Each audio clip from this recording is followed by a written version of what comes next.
Bueno, ¿qué tal? ¿Cómo están ustedes?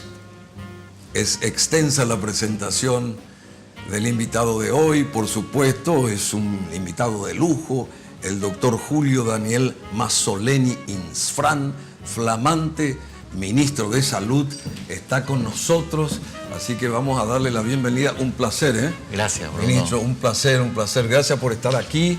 Y bueno, estamos en La Nación Habla, porque nosotros queremos hablar y queremos que la gente se comunique y la gente también que nos está viendo sepa más acerca del funcionamiento del país, de este nuevo país, porque comenzó un nuevo gobierno hace poco y un referente importante justamente sos vos, ¿verdad? Ministro de Salud. Y vamos, discúlpame que te tutee, pero somos jóvenes, también me considero joven. Bueno, pero es largo este currículum y muy profundo, muy interesante del doctor Julio Mazzoleni. ¿Tiene 46 años? Así mismo, Bruno. 46 sí. años. Bueno, es médico, estudió en la Facultad de Medicina de la Universidad Nacional de Asunción y realizó la especialización en reumatología en los Estados Unidos. ¿Cuántos años en Estados Unidos? Unos 6 años más o menos en total, Bruno. Sí. Estás cómodo acá, ¿verdad? Sí, totalmente, totalmente. Bueno, 6 años en Estados Unidos. Y decime, ¿y fuiste solo? ¿Y cómo fue eso? Bueno, suelo decir que fui solo y volvimos entre 4, ¿verdad? Ah, entre 4. Así es. ¿Cómo fue? ¿Vos conociste a tu señora, Chantal Agüero, su señora, que es médica también, ¿verdad? Así mismo, sí. ¿Pero la conociste allá o acá? No, aquí. Ella es compañera de promoción, ¿verdad? Ah, sí, compañera de promoción. Así es. Y promoción de medicina, ¿verdad? Así mismo, bro. ¿En qué año fue eso? Nosotros somos egresados de la promoción 95. Ah, 95. Y bueno, ¿y en qué parte en Estados Unidos estuviste? Estuve estudiando y entrenando en la Universidad de Emory en Atlanta, en Estados Unidos. Así es. Muy conocida, de mucho renombre. Y bueno, y antes de ser nombrado ministro a cargo de la cartera de Salud y Bienestar Social, fue jefe del Departamento de Reumatología del IPS. Todo el mundo habla de maravillas de vos en ese cargo, en esa función de médico, porque son muy proactivos, ¿verdad? Siempre tratás de solucionar las cosas. En el IPS, ¿cuánto tiempo estuviste allí? Bueno, en total unos 15 años más o menos. Y 15 como años. En la jefatura del servicio, unos 2 y medio, 3 años casi. Y bueno, ¿y qué es lo que uno puede solucionar estando en un cargo como el tuyo, como el que tuviste, de ser jefe del Departamento de Reumatología del IPS? Uno se adelanta a los hechos, ¿qué uno percibe ahí? ¿Cómo reacciona ante lo que uno percibe ahí, digamos? Bueno, uno establece las necesidades. La reumatología aborda enfermedades autoinmunes con medicación muy compleja. ¿Qué tipo de enfermedades? Y por ejemplo el lupus, la artritis reumatoide, las miositis, escleroderma, enfermedades relativamente complejas. Muy complejas. Y que tienen tratamientos, digamos, muy delicados, sofisticados. Entonces, una de las cosas que más satisfacción me ha dado dentro de ese servicio de reumatología es el haber iniciado la formación de reumatólogos. Nuestra especialidad, hasta hace poco realmente había muy pocos especialistas y nosotros tuvimos la suerte de crear una segunda escuela de formación. Qué bueno. ¿Y hoy qué cantidad de especialistas en este tipo digamos, en la reumatología existen? Más o menos, con mucha experiencia, digamos, más o menos. Estamos alrededor de cerca de 40 en este momento, ¿verdad? 40. Pero por años el número se mantuvo por debajo de 20 y con grandes necesidades en el área, ¿verdad? Y después estuviste en la función privada, porque, por ejemplo, como médico, estuviste muchos años ahí, ¿verdad? Sí, de hecho, en simultáneo he tenido una práctica privada que tuve que dejar al iniciar mis tareas en la cartera, ¿verdad? ¿Y cómo fue para que ingreses, o sea, para que se fijen en vos y que hoy seas el titular del Ministerio de Salud? ¿Cómo fue? ¿Tenés una afinidad con el señor presidente? ¿Fueron amigos? ¿Siguen siendo amigos? ¿Cómo fue esa historia? Sí, fuimos compañeros de colegio y tenemos una amistad de mucho tiempo. Sí. Y en un momento dado me pidió él que lo ayude en el ámbito de medicina, de salud. Estuve, así como otros grupos que en paralelo, digamos, estuvimos aconsejándolo. Y bueno, ese diálogo se fue profundizando hasta que llegó el momento en que me confió esta tarea muy compleja y difícil. Porque creo que habrá sido uno de los primeros en ser, digamos, o sea, el nombre tuyo se ventiló como uno de los primeros, digamos, titulares de cartera que iban a acompañar al señor presidente. Creo que fuiste el primero prácticamente. Me parece que fui el segundo, el tercero, pero estuve entre los primeros designados. O sea que hace rato se fijó en vos y te tiene mucha confianza, evidentemente, en un puesto tan sensible, porque no ha de ser fácil manejar el Ministerio de Salud hoy, ¿verdad? Y de la práctica privada en forma intensa, ahora estás en la parte pública también, ¿verdad? Y fuiste presidente de la Sociedad Paraguaya de Reumatología. ¿Cuánto tiempo? Sí, bueno, antes de eso fui presidente del Centro de Estudiantes de Medicina también. Y sí, en 2 periodos fui presidente de la Sociedad Paraguaya de Reumatología. ¿Tenés mucha experiencia entonces? Bueno, me ha tocado realmente trabajar en el ámbito gremial. Siempre he tenido un interés social, gremial, y bueno, por suerte he tenido unas experiencias muy enriquecedoras. ¿Y qué es lo que te llama la atención de esto que estás llevando adelante? Digamos, no solamente como titular de una cartera muy sensible, como dije, muy importante como la de salud, sino en el mundo de la reumatología. ¿Qué te llama la atención? Bueno, realmente la progresión fantástica de la medicina moderna, de la medicina de alta complejidad, es algo que uno trata de seguir el ritmo, pero realmente las posibilidades que se van avisorando en el futuro realmente son magníficas en el ámbito de la salud. Y eso contrasta muchas veces con las necesidades muy básicas que tiene nuestro país en salud. Quizás eso haya sido uno de los motivos por los cuales decidí entrar en esta área. Básicas, sí. Necesidades básicas.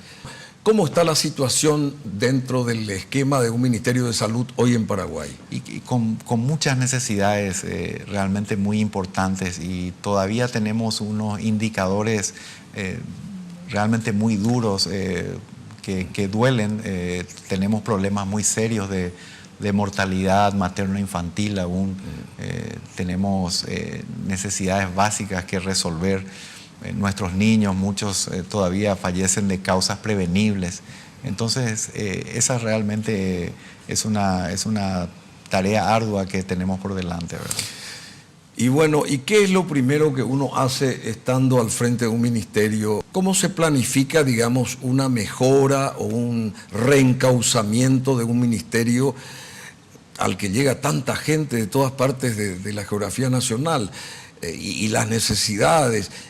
¿Qué es lo prioritario en esta transformación que se debe de dar, aunque sea, o un acompañamiento que se debe de dar, me imagino? Claro, bueno, uno tiene que rodearse de gente que tenga sintonía con los planes que uno tiene, debe ordenar la casa y después desplegar los planes que tiene para abordar. Y como mencionabas en un momento dado, la prevención y la promoción de la salud es a lo que apostamos, y tenemos que apuntar también a un acceso universal, una cobertura universal de nuestros compatriotas.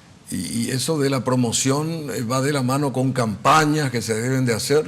Sí, exactamente, y además con la atención primaria de salud, que es una estrategia que se basa en estas unidades de salud familiar, que son como la puerta de entrada básica al sistema de salud. Y los equipos médicos que están ahí son equipos, o los equipos de blanco debería decir, son equipos que se insertan en la comunidad, que educan, que enseñan, que tratan de anticiparse a los problemas de salud, ¿no? Y esa atención primaria de la salud, ¿qué significa? ¿Qué trata eso? Bueno, esencialmente lo que trata es de, como decía, de insertarse un poco en la comunidad, de ir a los hogares, de tratar de llevar los programas del Ministerio de Salud. Porque pudiste recorrer la geografía nuestra también. Sí, la verdad. En estas primeras semanas, ¿es así? Es así, estuve viajando mucho. Realmente es muy importante palpar de primera mano las dificultades que tiene la gente, palpar la dinámica de cómo suceden las cosas, de cuáles son los limitantes. Y realmente la experiencia ha sido muy enriquecedora y nos ha permitido ajustar un poquito los planes. Sí. ¿Y qué encontrás, digamos, en ese periplo o en los varios viajes que habrás realizado? ¿Qué es lo que hallás? ¿Qué es lo que encontraste? ¿Y cómo se puede dar vuelta a la situación? Bueno, he encontrado muchas debilidades en nuestro sistema en el ámbito de infraestructura, de equipamientos, de recursos humanos, pero al mismo tiempo también hemos encontrado gente con mucha mística, con mucha capacidad, que a veces pone de su propio bolsillo para poder llevar adelante los programas del ministerio, que está comprometida con su comunidad. Y realmente para nosotros es un espaldarazo grande el ver que hay gente que realmente siente la salud pública muy dentro suyo. Bueno, y con tu señora Chantal, que es hermosa, Agüero, bueno, viene de una familia también muy linda, de gente muy linda, o de mujeres muy lindas. Esa convivencia, ella es médica, vos también, y es importante estar así, vos llegás a la casa y le decís, bueno, hoy tuve esto, mañana tengo que afrontar tal cosa, ella te anima, te empuja para adelante, se une a vos en ese tipo de cosas. Sí, siempre ha sido una compañera que ha apoyado los proyectos en conjunto y los proyectos particulares míos. Esto es difícil, ella me ha dado ese respaldo que uno necesita para poder afrontar este tipo de desafíos, ¿verdad? ¿Cuántos hijos tienen? Tenemos 2 hijos. 2, ¿cómo? Claro, nacidos allá en Estados Unidos. Nacidos allá, sí. Perfecto, perfecto. Y bueno, y en los procesos, bueno, estuvo hace poco, hace semanas o días por lo menos, el asunto tan sonado que encontraste gente dentro del ministerio que estaba, digamos, distorsionando la situación ahí a través de insumos que no eran tales, o no sé, ¿cómo podés resumir esa historia? Bueno, esencialmente lo que detectamos fueron unos funcionarios que tenían unos documentos, unas órdenes de compra, que estaban con una fecha alterada o debería decirlo, antedatada. O sea, entonces esas órdenes de compra tenían una fecha previa a nuestra asunción, pero eran recientes y venían con unas firmas también de administradores anteriores de la zona de insumos estratégicos, ¿verdad? Y bueno, y hay de este tipo de situaciones, ¿hay similares todavía dentro del ministerio? Me temo que sí,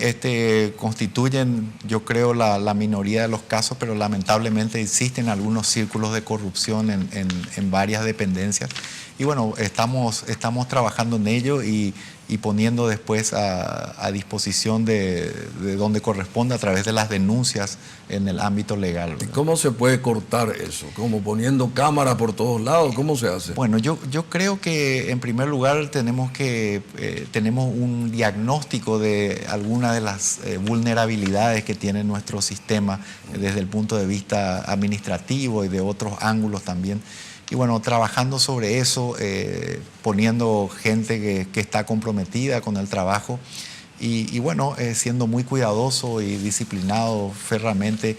También apostamos mucho a la tecnología. Estamos gradualmente invirtiendo en la informatización de todos los procesos y estamos en ese menester ahora. Hay un centro informático por ejemplo, se compran los insumos, los medicamentos, se chequean, a partir de ahora se controla eso, porque es la pieza clave, me parece, para evitar este tipo de situaciones, ¿verdad? Tal cual. El problema es multifactorial, porque además de tener, por ejemplo, un software o un sistema, recordemos que los datos que se cargan y que se descargan dependen mucho del compromiso de los recursos humanos, ¿verdad? Hay que cortar esas historias poco claras, justamente, ¿verdad? Así mismo. Y tratar de avanzar sobre un terreno mucho más seguro, más honesto, más transparente, etcétera, etcétera.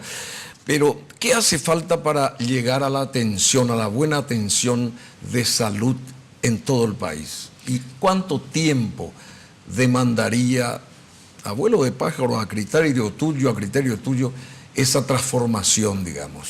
Bueno, yo creo que hay que ser muy honesto. Me parece que lo que uno puede hacer en un periodo presidencial es empezar a cerrar esa brecha de tantas necesidades postergadas en salud.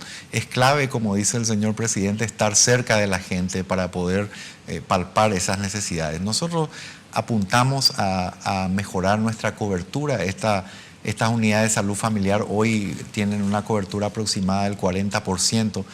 Sería bueno tratar de doblar 40%. Eso, sí. O sea, llegar a un 70% por ahí. Por ejemplo, 60, 70%, eso sería un gran paso. Exacto, hay que disminuir esa brecha. Entonces, creemos que... ¿Se podría dar en 5 años? Se puede dar precisamente. Nosotros tenemos planes que ya iniciamos, de hecho, donde estamos... Primero que nada tenemos que fortalecer las unidades de salud familiar que tenemos ahora porque no están en buen estado. Estimamos que alrededor del 80% tiene problemas de infraestructura, o otro porcentaje tiene algún problema de equipamiento, algunas no tienen ni siquiera completos sus equipos de personal de blanco. Entonces, en una primera etapa vamos a fortalecer eso y después crecer en número. Justamente eso del personal de blanco, hace falta mayor cantidad de funcionarios o personal de blanco para cubrir, ¿verdad?, con eficacia la atención de salud en todo el país. Sí, tenemos serios déficits, particularmente en el personal de enfermería, por ejemplo, en todos los ámbitos, pero en ese en particular. Y realmente esa es una dificultad grande que tenemos, sobre todo en el área rural, en los departamentos más lejanos. Hay varias razones multifactoriales, desde la falta de incentivos, o condiciones distintas, acceso a otras cuestiones. Porque yo siempre suelo escuchar, y yo creo que también la audiencia, de que la enfermera tal o un grupo de enfermeros se va a España o se va a otras latitudes, a otros países, y por supuesto ese ausentismo se nota acá, ¿verdad?, dentro de la geografía nuestra. ¿Y cómo se revierte esa acción de esta gente que se va del país? Bueno, yo creo que a veces generando condiciones que nos permitan repatriar algunas, estar pendiente de nuestro... Eso es muy importante, ¿verdad?, que la gente especializada en tal área quede acá a trabajar, digamos, ¿verdad? Así mismo. Porque también está gente de la tercera edad que debe ser acompañada por esta gente de blanco, digamos, ¿verdad?, estos funcionarios de blanco, los enfermeros, hombres y mujeres, y son requeridos en el mundo, digamos, de las casas, en el mundo particular, digamos, de mucha gente. Y entonces también se ausentan de los grandes centros de salud que también necesitan de este tipo de auxilio, ¿verdad? ¿Es así? Es así mismo. Necesitamos realmente personal de blanco. ¿Y qué falta para eso? Para hacerles que no emigren y que queden acá. ¿Mayor salario? Creo que por un lado una voluntad también política. En ese sentido, el diseño del presupuesto del año 2019, que fue elaborado en consenso con el equipo económico, apunta a fortalecer esta unidad de salud familiar, de generar recursos para contratar médicos, enfermeras para estas unidades de salud familiar. También estamos muy pendientes de gente que se ha especializado en el exterior. Hay mucha gente, por ejemplo, beneficiados con las becas al exterior, al volver uno tiene que tratar de hacer una búsqueda de talento, tratar de incorporar gente con capacidad, con calidad, ir mejorando el nivel del funcionario del Ministerio de Salud, ¿verdad? Hay mucho trabajo entonces por delante, doctor Mazzoleni. Sin duda. Bueno, y después está, y estos temas recurrentes que atañen al hospital del cáncer, ¿verdad? Porque esa también, el cáncer, uno escucha todos los días casos tan fuertes y todo lo que se tiene que hacer en ese hospital del cáncer para mejorarlo, ¿verdad? Y mejorar la atención de miles de personas, ¿verdad? O de cientos y miles de personas acá en nuestro país. Atender un tipo de pacientes muy especiales no es fácil, cuyos medicamentos y tratamientos son caros. ¿Cómo se encararía ese desafío? Bueno, con múltiples objetivos o con múltiples dianas. Por un lado, tenemos que apuntar mucho a la prevención de estas enfermedades, que es siempre mucho más costo efectiva, a la detección precoz también, para que nuestras opciones y chances de curar la enfermedad sean mayores. Hay muchas enfermedades que detectadas precozmente dentro del cáncer son tratables y casi las convierten en enfermedades crónicas, ¿verdad? Sí. Y finalmente, con un uso muy racional, planificado, para poder abordar el tratamiento cada vez más complejo de estas enfermedades.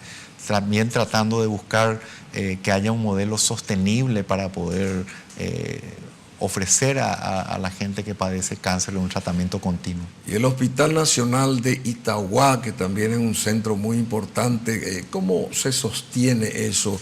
¿Qué necesita ese gran centro al que también recurre muchísima gente, ¿verdad? Sin duda, el Hospital Nacional es el buque insignia del sistema de salud, es el hospital más grande y más importante en el ámbito público, y realmente necesita un apoyo importante, y nosotros así lo vemos, y hemos apartado recursos presupuestarios específicamente para el Hospital Nacional el año que viene. Tiene problemas de infraestructura, problemas de agua, tiene problemas de su cableado. De agua, sí. Recordemos que en esa zona no tenemos una distribución de agua, sino que es agua de pozos, básicamente. Sí, pozos artesianos. Pozos artesianos. Entonces tiene varias debilidades que necesitan un abordaje inmediato, ¿verdad? Y la ESAP puede contribuir ahora con este nuevo presidente, este nuevo sistema, ¿se puede apoyar eso, potenciar eso? Yo creo, mi entendimiento es que no llegan a esa zona, ¿verdad? Sí, esperemos que lo puedan hacer pronto. Tenemos que hacer que llegue, exactamente, ¿verdad? Un sistema de agua, naturalmente, porque... y bueno, y después está, respecto a los niños, está el hospital de Acostañú, ¿verdad? Así mismo. Que fue visitado por el Santo Padre, entre paréntesis. Así también, es. Que es otro buque insignia también para los menores, ¿verdad? Los chicos que padecen de tantas enfermedades, que hay que apoyar ese centro médico. Así mismo, y así lo vemos nosotros también, y resulta un modelo en muchos ámbitos, ver que se puede trabajar bien en salud pública. Tiene sus dificultades como los otros hospitales de nuestro sistema, pero realmente provee una ayuda enorme, y además puede dar cierto nivel de alta complejidad dentro del ámbito de salud pública, ¿verdad? Bueno, ¿y cómo está Paraguay respecto a la salud pública de nuestros países vecinos, de nuestros vecinos? El caso de Argentina, de Brasil, estamos muy por detrás. ¿Qué faltaría, más o menos resumiendo, para llegar o estar a tono con la salud pública regional, digamos? Yo creo que, bueno, estamos desgraciadamente bastante rezagados. No obstante, se han hecho cosas importantes, se ha avanzado. Varios de los índices de mortalidad materno-infantil, por ejemplo, han mejorado. Han habido, como dije, algunos avances, y creo que algunas de las cosas importantes son, primero, tratar de mejorar la gestión lo más posible, apostar a una mayor inversión también en salud. Sí. Creo que en el mediano y largo plazo. Ese es el problema, entonces, la falta de inversión. Una parte. Te puedo dar unos números, Bruno, que creo que ilustran. Sí. ¿Qué pasa si se tiene una X cantidad de plata? ¿Cuál sería el siguiente paso? Bueno, yo tengo el dinero acá. ¿Después qué viene? Hay que reformar el sistema de salud. O sea, el presupuesto incrementado por sí solo no alcanza, digamos, para los niveles de eficiencia que apuntamos. Pero hay un déficit en presupuesto. Hoy, por ejemplo, el presupuesto del Ministerio de Salud orilla los 860 y algo de millones de dólares para toda la población, básicamente. 860 millones de dólares, 864 millones de dólares. ¿Verdad? Año. Claro. Y el presupuesto del Instituto de Previsión Social está cerca de unos 1.300 millones de dólares en salud, para un 20% de la población. Entonces, uno aprecia ahí la inequidad de entrada. Tiene que equiparar más o menos, ¿verdad? Por lo menos. Por lo menos diría yo. ¿Y cuál sería esa cifra? ¿Cuál sería la indicada según vos? Bueno, siempre esos números son difíciles de decir. Supongamos que tengas el apoyo del Congreso, por supuesto del Ejecutivo, del Congreso. ¿Cuál sería numéricamente esa cifra para dar el siguiente paso que te estaba mencionando. Mira, si partimos de la base que necesitamos doblar esas unidades de salud familiar, que necesitamos también una oferta de camas de hospital que sea más del doble de lo que tenemos hoy como país, yo creo que estaríamos hablando de casi el doble del presupuesto, ¿verdad? Y los entes, por ejemplo, Itaipú, Yacyretá, los famosos entes, ¿ellos pueden contribuir a este objetivo también o no? Sí, de hecho lo hacen. Hoy casualmente hemos firmado un acuerdo con la entidad binacional Itaipú. Sí. Haremos otro tanto con Yacyretá.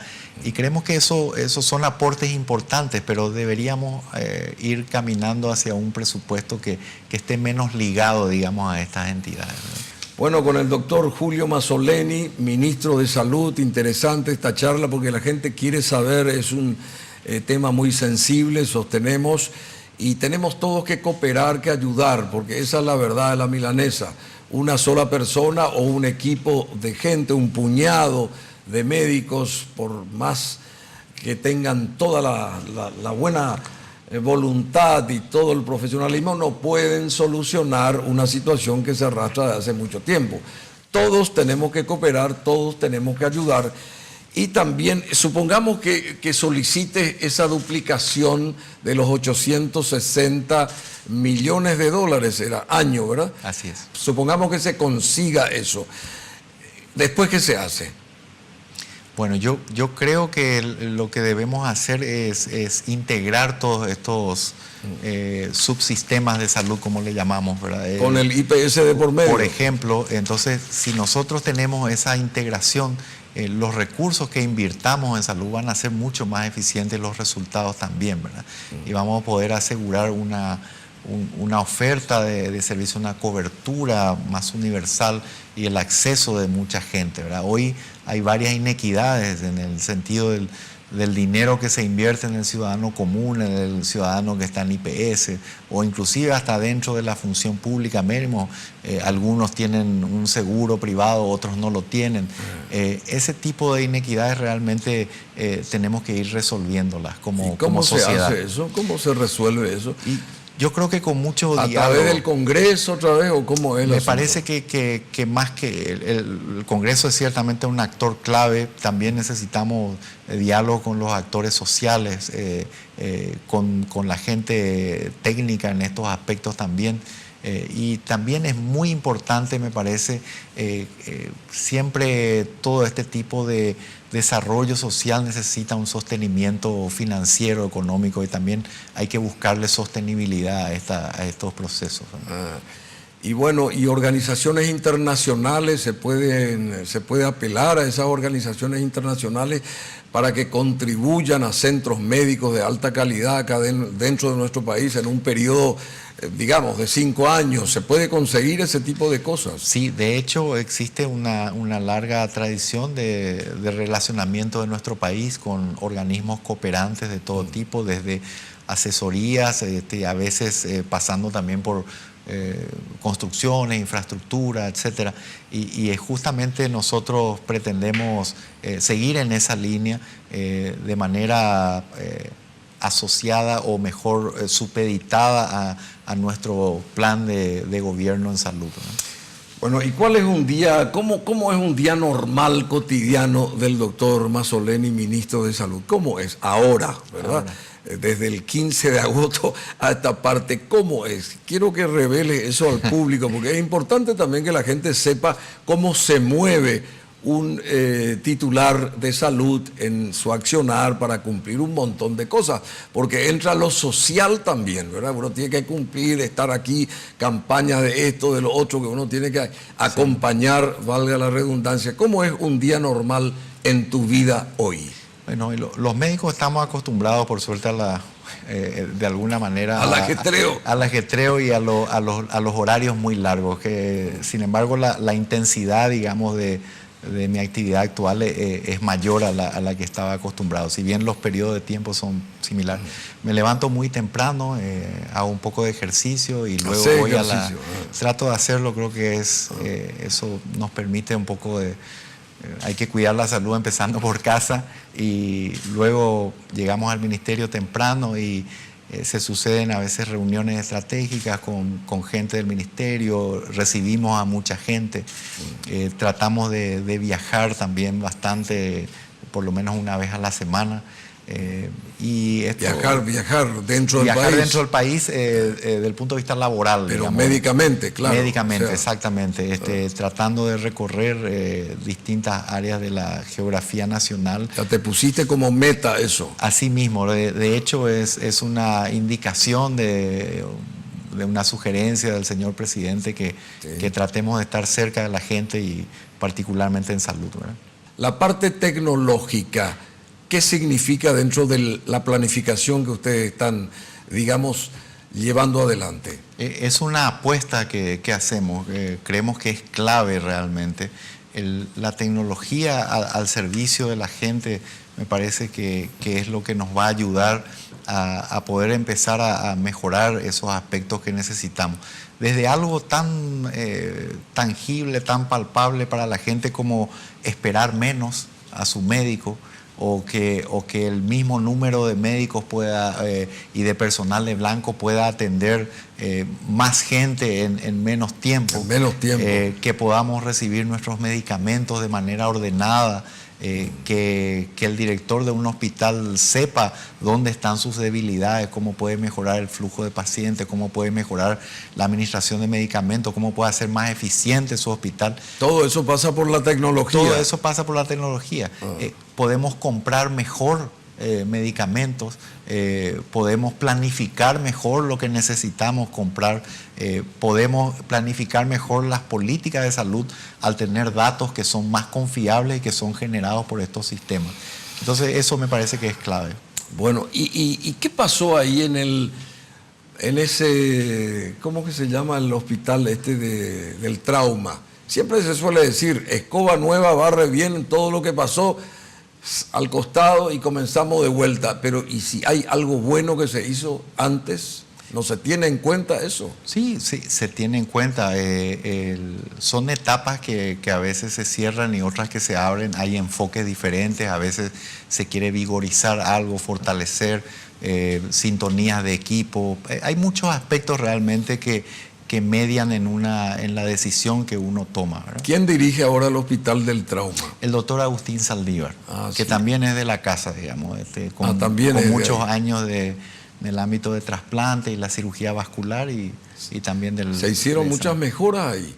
Sí, hay mejoras. Tengo entendido, se inauguró hace poco, creo que un pabellón muy importante, ¿verdad? Sí, se hizo antes de nuestra asunción, sí, se hizo esa inauguración, y hay muchos otros aspectos de gestión que se están realizando. Estamos tratando de fortalecer aún más ese hospital emblemático del sistema de salud que se hace cargo de nada menos que del trauma casi a nivel nacional, ¿verdad? Porque ¿quiénes recalan ahí? Aquellos que se accidentan, los que andan en moto, los que chocan, aquellos que pierden, qué sé yo, un brazo, una pierna, lamentablemente, pero es una situación cotidiana que se vive. ¿Y cómo se revierte una historia así, o cómo se, digamos, separa una situación con tantas anomalías, digamos, en ese aspecto? Bueno, yo creo que con un abordaje estratégico y apostando siempre a la prevención, me parece que el ámbito de la educación vial y la prevención incluso al nivel de nuestras escuelas y de nuestros chicos todavía adolescentes, es importante insistir mucho en la educación vial. Y bueno, y esas campañas de las que hablas, ¿se enseñan en el colegio, en las escuelas? ¿Cómo se puede acompañar para evitar este tipo de traumas, entre paréntesis? Yo creo que... ¿Qué hay que hacer? Trabajar de manera coordinada con otros organismos del Estado, con el Ministerio de Educación, tenemos que trabajar con la Policía Municipal de Tránsito, digamos, varios entes que están involucrados de alguna u otra manera y que pueden contribuir para reducir esto, ¿verdad? Bueno, pero el doctor Julio Mazzoleni también tuvo una gran experiencia dentro de su carrera ahí en la Armada Nacional. ¿Cómo fue eso? ¿Qué nos podés contar de aquella época y de la experiencia tuya de estar en la Armada Nacional como médico, ¿verdad? Así es. Bueno, cuando culminé mi servicio militar obligatorio también en la Armada, Sí. Había generado realmente un interés muy importante en el ámbito castrense, y surgió la posibilidad de, una vez recibido de médico, incorporarme a las Fuerzas Armadas como oficial, y he tenido una carrera allí de casi 17 a 18 años más o menos, donde me retiré con el grado de capitán de corbeta como médico. Sí. Así es. Qué Y, bueno, qué una bueno. experiencia realmente muy interesante, me permitió recorrer muchas zonas alejadas de la geografía nacional. Qué bueno. Y bueno, experiencias al ¿Y lado te de sirve esa experiencia hoy también o no?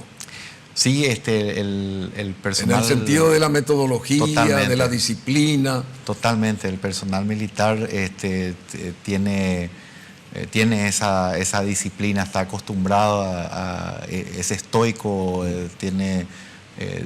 maneja con las necesidades y las vicisitudes con gran energía, y realmente permite aprender mucho también el nivel jerárquico, el respeto, una entidad vertical también tiene muchas cosas interesantes que aportar, ¿verdad? Y eso también se nota en tu personalidad. Vos sos una persona calmada, ¿verdad? Reflexiva, y ante situaciones difíciles también sabes mesuradamente solucionar la historia, ¿verdad? Reconducir el barco hacia buen puerto. Evidentemente te habrá servido mucho esa experiencia con la Armada o en la Armada Nacional. Y ya que estamos tocando así someramente este tema, es importante, yo le hago esa pregunta acá al doctor Julio Mazzoleni, lo del servicio militar obligatorio, ¿estás de acuerdo para la gente joven hoy, generaciones nuevas? Bueno, yo creo que las personas deben tener o un servicio militar obligatorio o un servicio civil. Sí. Alguna de las dos cosas uno debe aportar a su nación, ¿verdad? Y creo que cualquiera de las dos es igual de válida. Creo mucho en el voluntariado y espero realmente que nuestra nación camine hacia eso, ¿verdad? Sí, sí. Bueno, para nosotros es una altísima satisfacción de que esté aquí en La Nación Habla el doctor Julio Mazzoleni, de vasta experiencia. El nivel médico, desde el punto de vista de lo privado, ¿se superó? ¿Se está superando? Mira, en el ámbito de mi especialidad, Bruno, realmente es fantástico. Creo que el crecimiento ha sido exponencial. La formación de gente joven aquí en Paraguay, muy talentosa, sumada a la gente que vuelve del extranjero, claro, ha elevado la vara del nivel científico en el ámbito de mi especialidad, al menos en reumatología, que es lo que puedo hablar con absoluta, digamos, autoridad por el conocimiento, simplemente desde el ángulo científico, gremial y académico. Y realmente es muy satisfactorio. Se elevó eso, ¿eh? De manera exponencial, como te decía. Bueno, y la parte médica en general, digamos, pública, médica, ¿verdad? En general, vamos a tener mejores centros de salud, distribución de medicamentos, de insumos, no van a faltar los mismos para la gente del campo, digamos así, para la gente más carente. Se va a poder conseguir ese tipo de cosas en distintos lugares alejados de la capital. Esa es nuestra prioridad, estamos trabajando arduamente para que así sea. Tenemos dificultades en la situación actual, y la necesidad de tener una disciplina administrativa también nos hace tener que abordar con mucha creatividad, porque no queremos perpetuar los vicios administrativos vicios anteriores. Digo, en general, el sistema en sí tiene muchos problemas, ¿verdad? Mi interés, más que nada, no es apuntar dedos, sino que a partir de aquí para adelante queremos una disciplina administrativa que nos impida o que permita que sea menos probable esta deuda siga acumulándose, sino que al contrario empecemos a bajarla, pero sin comprometer la gestión. ¿Y qué es lo básico? Rápidamente, los pasos, el 1, el 2 y el 3, a partir de ahora, como titular de un ministerio tan importante como el de salud. básicamente y rápidamente, los pasos siguientes. Bueno, primero, atención primaria de salud, tenemos que fortalecer la unidad de salud familiar que tenemos ahora en infraestructura, equipamiento, en recursos humanos. Eso está contemplado.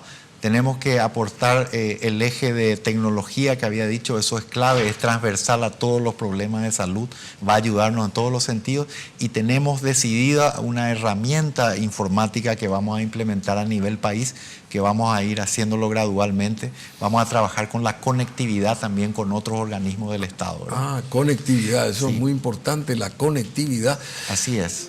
Bueno, muchas gracias, doctor. Saludos a Chantal, hermosa señora y compañera también del profesionalismo médico acá, del doctor Mazzoleni. Y gracias por estar aquí en La Nación Habla, sinceramente. Gracias, Bruno. Un placer realmente haber compartido este tiempo contigo. Hacemos un break, ¿les parece? Y luego más, aquí en La Nación Habla.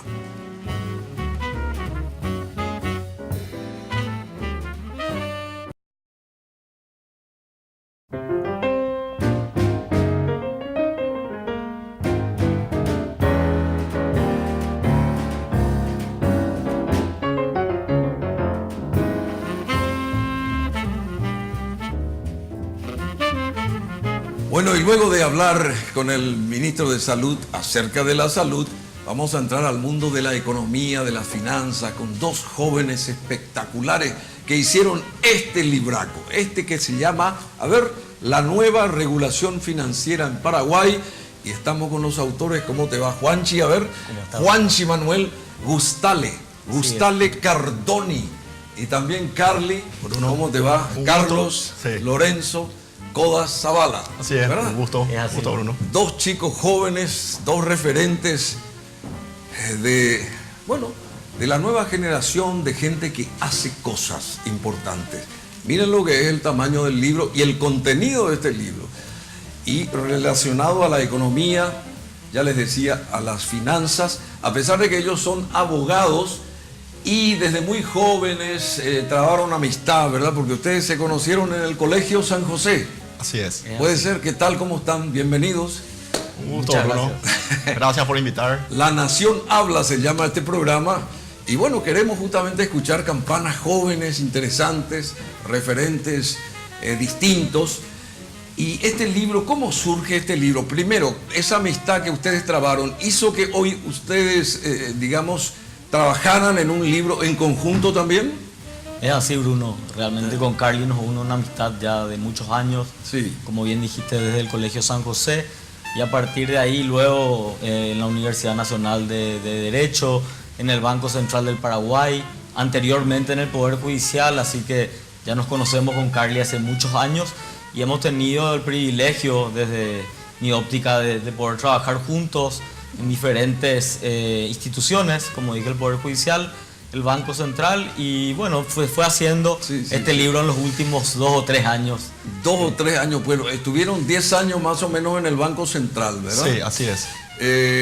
La pasada semana se lanzó este libro y estuvimos en radio también invitándolo a Carlos Codas Zavala, porque justamente Juan Manuel Gustale estaba con un celebérrimo, departiendo el economista famoso Jeffrey Sachs, y no pudo estar en ese programa de radio, pero yo, neófito en este tema, me ilustré muchísimo, porque es un tema no fácil, árido si se quiere. ¿Y cómo comenzó toda esta historia para, vamos a hacer un libro? ¿Cómo surge eso? A ver. Bueno, básicamente la idea, Bruno, creo que viene con Juanchi, como bien dijo, somos amigos, y viene inclusive desde la facultad. Ya nosotros veníamos hablando de este tema, porque creemos que ambos estudiamos en la Facultad de Derecho de la Universidad Nacional de Asunción, y creemos que el sistema educativo debería cambiar.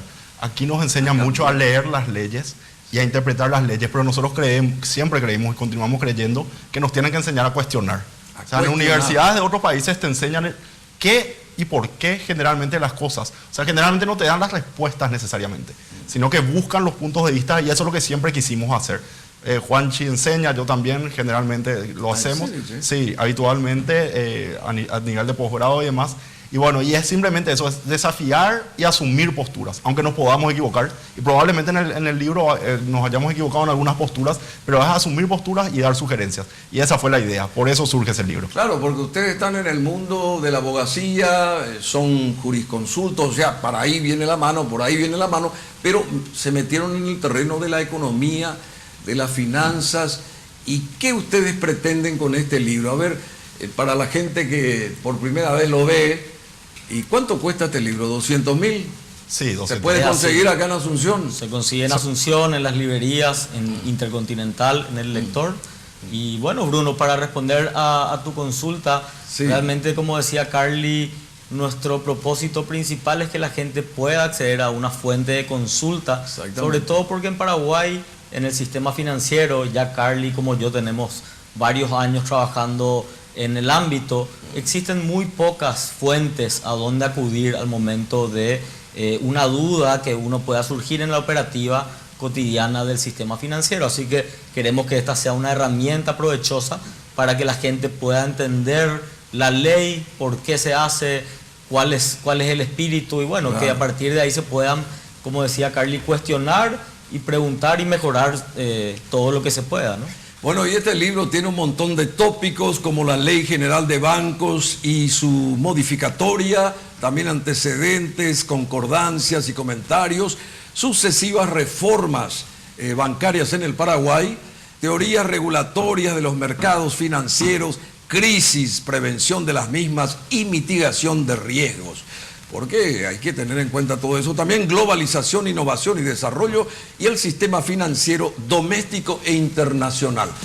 Yo les recomiendo este super libro, La nueva regulación financiera en Paraguay. Estamos aquí con sus autores, Juan Manuel Gustale Cardoni, que además él es miembro del directorio del Banco Nacional de Fomento, ¿verdad? Es así, Bruno, es así. Bueno, y naturalmente aquí Carlos Lorenzo Codas Zavala, de la dinastía Codas, de los cuantos abogados con ese apellido, y ahora también en este terreno muy interesante. Bueno, ¿cómo está la parte económica financiera de Paraguay? ¿Cómo está nuestro país desde la visión de gente joven como ustedes? Francamente, Bruno, si me permitís, Juancho, un minutito, creo que estamos bien. Lógicamente, se habla mucho desde un punto de vista negativo en Paraguay de muchas cuestiones, pero creo que hay que valorar lo bueno. Desde un punto de vista macroeconómico, Paraguay está bien, y está bien hace mucho tiempo. Tenemos una estabilidad en ese campo. Y también las crisis financieras dejaron de ser frecuentes en Paraguay. ¿A qué me refiero a eso? Y de eso se habla en el libro. La última crisis financiera en Paraguay, con caídas de bancos, se da en el 2002. Y la anterior se inicia en el año 95. Y son cuestiones de las que, para personas por lo menos de nuestra generación, suenan muy lejanas. Pero sin embargo nuestros padres, nuestros abuelos vivieron esas crisis.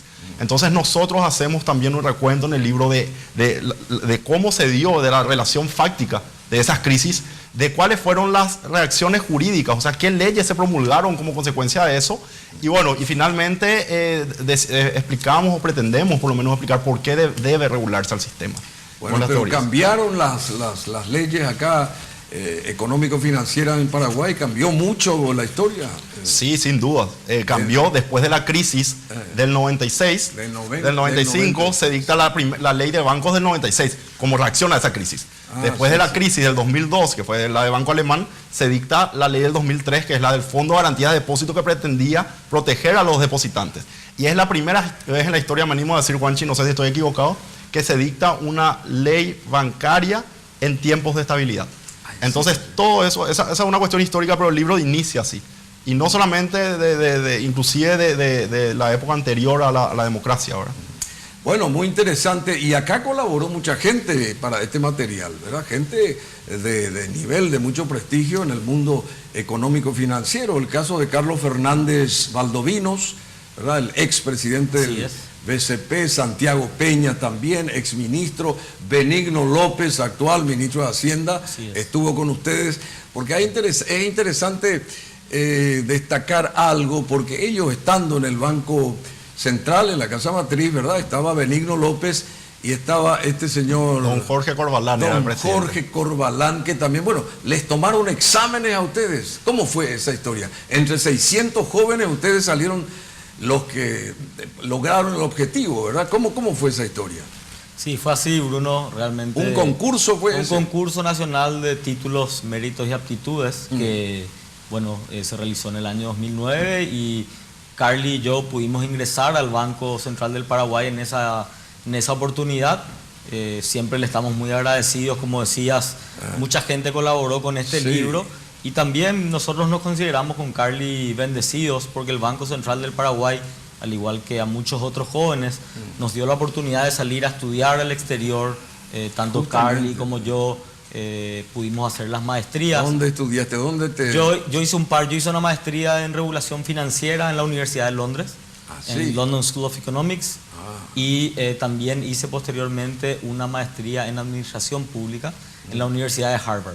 Perfecto. Así que- ¿Y Sí, vos? y también tengo una maestría de la Universidad de Pensilvania y una maestría de la Universidad de Salamanca. O sea que es gente de valía la que está hoy con nosotros, por supuesto. Y hay que agradecer también a Javier Rodríguez González, Aldo Javier Rodríguez González, Así puede es, ser, así es. Miguel Ángel Sánchez Noguera, Michel Martínez, Carlos Javier Charotti Ramírez, también Patricia Torres Lescano. Esta es la única mujer que está acá, Sí. entre tantos varones, pero colaboró siempre y colabora con ustedes. Y muy valiosa, ¿verdad? Es Sí. una persona que nos aportó muchísimo. Y después está Jorge Jiménez Rey, no sé si lo nombré ya, Hernán Colmán Rojas. Actual superintendente de bancos. Ah, ¿en del Paraguay. serio? Sí, che? sí, sí. Bueno, esto es muy interesante. La nueva regulación financiera en Paraguay es un libro que tenemos que adquirir ya, tenemos que adquirirlo ya. ¿Y cómo está el Paraguay inserto en una región no tan buena hoy económico-financieramente, ¿verdad? Porque la Argentina, todos saben cómo está, el Brasil también, y nosotros estamos como que en una meseta, ¿verdad? ¿A qué se debió o a qué se debe eso? Sí, bueno, te doy mi opinión, creo que Sí, coincide sí, con sí, la de sí. Juanchi, pero básicamente creemos que es, y se habla también en un capítulo del libro de eso, es una cuestión de incentivos y de institucionalidad. Las instituciones económicas en Paraguay, si bien es cierto, hay muchas instituciones que lastimosamente aún no funcionan como deberían funcionar, las instituciones económicas funcionan. El Banco Central se Las maneja instituciones económicas en su funcionan. mayoría. Y estamos hablando de la perspectiva macroeconómica, o sea, control de inflación, control del tipo de cambio. No estamos hablando de lo que atañe a la pobreza extrema y demás, que es otro trabajo, es otro trabajo. Entonces, esas instituciones funcionan. ¿Y por qué funcionan? Sí. Creemos nosotros, y es la tesis que exponemos en el libro, que hay una serie de incentivos que están en la ley que hacen que el Banco Central funcione como debería. Que los miembros del directorio tengan que estar alternados, uno al año, y que ningún poder ejecutivo, sea cual fuera el poder ejecutivo, pueda nombrar a todo el directorio del Banco Central del Paraguay, que el Banco Central tenga la posibilidad de manejar un presupuesto monetario para controlar la O sea, inflación. que trabaje independientemente. Sí. ¿Es así más o menos? Es así, yo creo que lo que dice Carly es muy cierto. Las instituciones económicas, el equipo económico de Paraguay ha logrado un alto nivel de insularidad política, de autonomía, de credibilidad. Y eso se refleja, Bruno, como decía Carly, en que en los últimos 15 años no hemos sufrido ninguna crisis bancaria, monetaria, inflacionaria, a diferencia de nuestros vecinos, Brasil y Argentina, Sí. que bueno, hoy están atravesando todavía por problemas bastante graves en lo que hace a su economía y a sus finanzas, y Paraguay de alguna manera ha logrado no solamente posicionarse, sino desacoplarse de sus vecinos muy grandes como Brasil y Argentina, y es algo de lo que hoy hablamos también en el libro. Las crisis financieras, Paraguay tuvo muchos episodios de crisis en su historia, pero hoy se mantiene ajeno a eso y es el camino por el cual queremos seguir, que es lo que expresamos un poco en el libro, ¿no? Influye mucho el peso del guaraní, bueno, la sustentación a lo largo de todos estos años de nuestra moneda, influye en este estadio importante en el que se desarrolla el Paraguay económico y financieramente. Claro, no, ¿O no? Nosotros no somos economistas nuevamente, pero creo que también es una cuestión de sentido común, Bruno. Si vos Sí. tuvieses que invertir, en un país donde la inflación fuese del 20-25% anual, ¿cómo programás una inversión de aquí a 3 años? Claro. O de aquí a 4 años. No puedes hacerlo. Entonces, una de las bases para una inversión, un crecimiento sostenido, es un control de la inflación. Que uno sepa que la inflación sea previsible, que uno sepa que la inflación va a estar entre un rango entre el 4 y el 5% anual. Entonces uno puede hacer los planes y uno puede tener un flujo de caja que permita hacer una inversión seria. Pero si uno no tiene idea de cuánto va a estar la inflación este año, 5%, el año que viene está a 25% y el año que viene el año siguiente está a 50%, entonces es un poco más complicado y es lo que le pasa a muchos países de la región. ¿Y qué pasa si alguien del país caribeño compra este libro y los llama a ustedes a que solucionen la situación en Venezuela hoy, por ejemplo? ¿Podrían hacer ese paso? Sería muy difícil, Bruno, porque... No, por lo de la inflación sí, que le está analizando. porque a diferencia de lo que ha venido haciendo en Paraguay, Venezuela claramente ha tomado el camino incorrecto y eso se ve reflejado hoy en una moneda muy inestable, en una inflación récord en la historia. Y bueno, a diferencia de eso, como decía Carly, el guaraní este año cumple 75 años. 75. Es una de las monedas, si no la moneda más sólida, más estable en el tiempo. Y bueno, es algo de lo que nos sentimos orgullosos, así como de la inflación baja, estable y sobre todo, lo que decía Carly, la previsibilidad que hace que los inversores, tanto locales como extranjeros, vean a Paraguay como un lugar atractivo hoy para venir a depositar sus capitales aquí. Bueno, por supuesto, yo creo que se sabe que hay muchos inversionistas acá que llegan a Paraguay por justamente su estado económico-financiero, que es una suerte de mucha seguridad, digamos que tiene mucha seguridad. Pero hay un organismo en el mundo del que estuvimos hablando en radio, ¿verdad?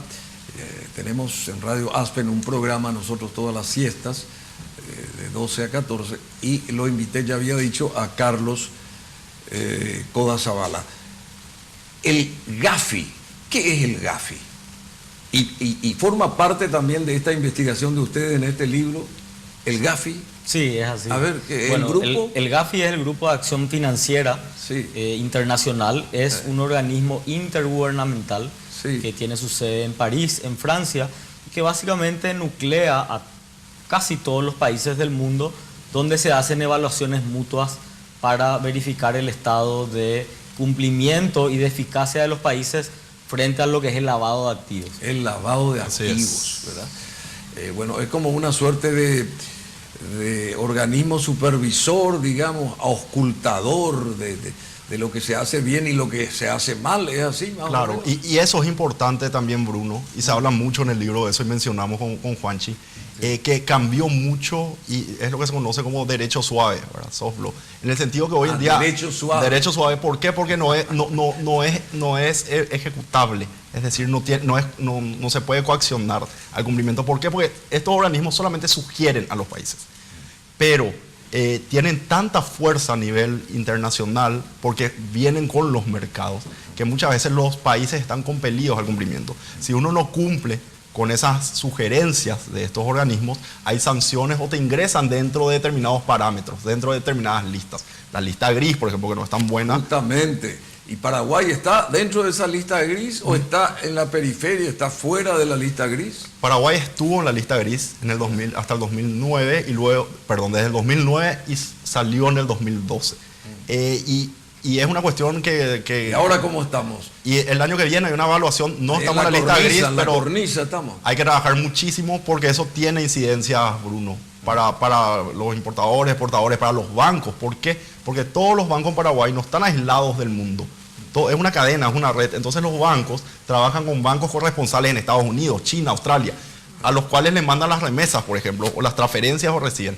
Esos bancos del exterior analizan el riesgo del banco en Paraguay. No solamente el riesgo en general operativo, sino el riesgo reputacional. Si el banco está en un país que está dentro de la lista gris, esa transacción, esa remesa de ese flujo de exportación probablemente sea más caro para el exportador.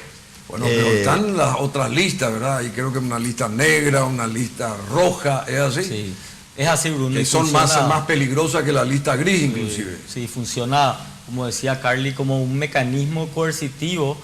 Hoy en día todo está muy globalizado, más que nada en la industria bancaria. Entonces, lo que los países en general, y sobre todo las grandes potencias, no quieren es que haya eslabones muy débiles a donde se pueda ir a lavar activos más fácilmente. Es por eso que hay estándares internacionales, globalizados, uniformes, y Paraguay naturalmente tiene que elevar su vara para cumplir con esas reglas, con esos parámetros internacionales, porque de lo contrario, si Paraguay ingresa a la lista gris, naturalmente se vuelve un país menos atractivo y con el que es más caro hacer negocios. Es así de fácil, ¿verdad? Argentina y Brasil, ¿en qué lista están? Argentina estuvo en la lista gris durante 5 años, salió el año pasado, y bueno, son evaluaciones periódicas que en la medida en la que un país baja sus estándares, el Gafi toma nota de eso, se hace una evaluación y se lo mete nuevamente. Bueno, eso, como dije, es un mecanismo de coerción bastante importante que hace que los países y la economía sufran las consecuencias. Panamá estuvo en la lista gris. El caso de los papeles de Panamá. Exactamente. Panama Papers, porque fue un caso muy sonado. O lo que pasó con esta entidad bancaria HSBC, creo que también. HSBC, sí. Que fueron temas así financieros muy fuertes, digamos. Todo eso conforma la inspección de este organismo Gafi. Viene como consecuencia de que los estándares en los países se están elevando. Entonces hay mucho más control, se controlan las transacciones, se controlan quién es el beneficiario final, o sea, quién controla la operación. Es decir, ya no basta poner un testaferro, por ejemplo, para utilizar, porque se analiza si hay indicios de que existe otra persona que es la que está controlando eso. Bueno, y el caso, por ejemplo, tan sonado también del escándalo FIFA Gate, por ejemplo, ¿también pasó por el sedazo de este organismo Gafi o no? También pasó. Existen lo que se denominan, Bruno, tipologías de algunos casos emblemáticos de lo que es el lavado de dinero a nivel internacional y que, bueno, que requieren la cooperación, porque este es un fenómeno que es internacional y que afecta a todas o a varias jurisdicciones al mismo tiempo. Entonces, el caso de FIFA Gate es un caso muy sonado y, como tantos otros, son objeto de análisis para, de alguna manera, determinar cuáles son los patrones de conducta para legitimar activos de origen ilícito que pueden venir de la corrupción, de otro tipo de delitos. Y bueno, a partir de ahí, que los bancos y los demás actores del sector económico estén preparados para contrarrestar y mitigar el riesgo de que vuelvan a lavarse activos o lavarse dinero, como se suele decir, ¿no? Sabe mucho esta gente, joven, por supuesto. La pasada semana Jeffrey Sachs estuvo acá, el economista de Estados Unidos, muy importante. ¿Qué sacaste de esas conferencias, esas charlas magistrales que dio a gente como ustedes, que se acercaron, mejor dicho, a participar de todos esos encuentros? ¿Qué sacan ustedes de ese encuentro, valga la redundancia, con Sachs aquí en Asunción? Sí, realmente es un lujo siempre tener gente de la talla de Jeffrey Sachs. Muchas cosas muy interesantes, Bruno, pero sobre todo, lastimosamente, la presencia de Sachs deja ver aún todo el camino que nos queda por recorrer en varias cosas, como por ejemplo más inversión en educación, más inversión en infraestructura, más inversión en lo que es energía renovable y desarrollo sostenible.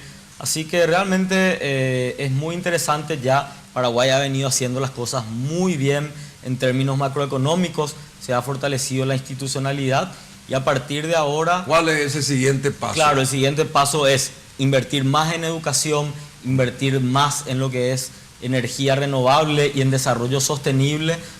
Hablaba Sachs de la importancia, por ejemplo, de la reforestación en Paraguay de lo que va a ser, por ejemplo, la revolución de los autos eléctricos, de los buses eléctricos, y de que Paraguay sepa aprovechar lo mucho que tiene en materia de energía renovable con las hidroeléctricas, y a partir de ahí lo que se va a venir para lo que decías, los millennials, los centennials, y pensar un poco más a largo plazo.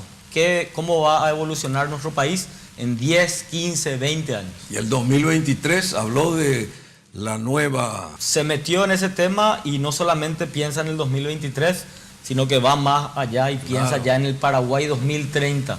Qué bueno. El Plan 2030 de Paraguay y bueno, las metas de desarrollo sostenible. Quiere decir que hablaron también del Mundial de Fútbol. Es uno de los objetivos. Es muy importante, por cierto. Muy importante, esperemos que podamos estar también ahí. Bueno, después de esta charla maravillosa, muy instructiva también con estos chicos, yo, neófito en esto, simplemente quiero aprender así como ustedes también, ¿verdad? Y les aconsejo comprar, por supuesto, para todos aquellos que deseen instruirse un poco más acerca de la economía, de las finanzas, cómo está Paraguay macroeconómicamente. Bueno, la nueva regulación financiera en Paraguay. Autoría de Juan Manuel Gustale Cartoni, a quien agradecemos. Muchas gracias, Bruno. Mira, se mueve la silla. Bueno, muchas gracias, sos un genio, sinceramente. Y Carlos Lorenzo Coda Zavala, muy amable. Gracias, Bruno. Muchas gracias a ustedes. Y estos chicos se merecen un aplauso, ¿verdad? La Nación habla siempre, todos los domingos para ustedes y también repeticiones martes y jueves para aprender simplemente con gente talentosa de las nuevas generaciones que saben mucho, sin lugar a dudas. Hasta dentro de 7 días. Muchas gracias. La Nación habla aquí por Gen Televisión. Muy amable, chicos. Excelente, Bruno. Muchas gracias.